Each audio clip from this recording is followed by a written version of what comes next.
Salut à vous les amateurs de conseils et de bonnes bouteilles. Aujourd'hui, j'ai une minute pour vous parler de l'excellent Albarra Almansa 2020 d'Envinate. C'est parti! Bon, il y a une constatation récurrente depuis maintenant plus de 5 ans, c'est qu'au moment d'établir mon top 10 des meilleurs rapports qualité-prix de l'année, Envinate, soit avec Lussas, soit avec Albarra, fait immanquablement partie de la liste. Certes, l'Espagne est connue pour sa capacité à produire de bons vins à bas prix.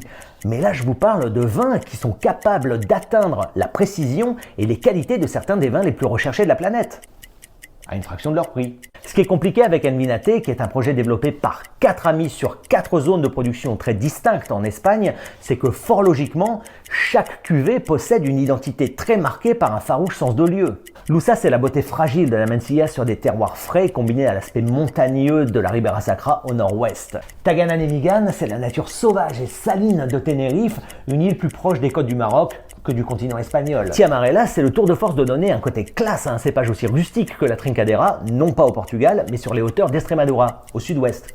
Et enfin au centre, Albarra, qui est la plus belle représentation de l'alicante bouchée dont vous puissiez rêver, qu'on appelle ici Garnacha Tintorera. On va pas se mentir, la Mancha et Manchuela en général, c'est jamais très sexy, mais là, si tous les vins de la région étaient comme ça, on prêterait certainement moins d'importance à la Rioja et à la Ribera del Duero. C'est très bon, très juste, ça pète le fruit, il y a ici un aspect grappe entière et cuve béton, avec des notes de fraises des bois compotées, de poivre, sans vulgarité, le tout avec une fraîcheur déconcertante pour la région d'Almansa. Alors oui, il y a une touche de Moravia dans l'assemblage, qui est un cépage tardif et qui permet de garder du peps, mais on ne sent absolument pas la rusticité tannique souvent liée à ce cépage. Au contraire, tout est doux, poli, en place et d'un équilibre ahurissant. Un vrai tour de force.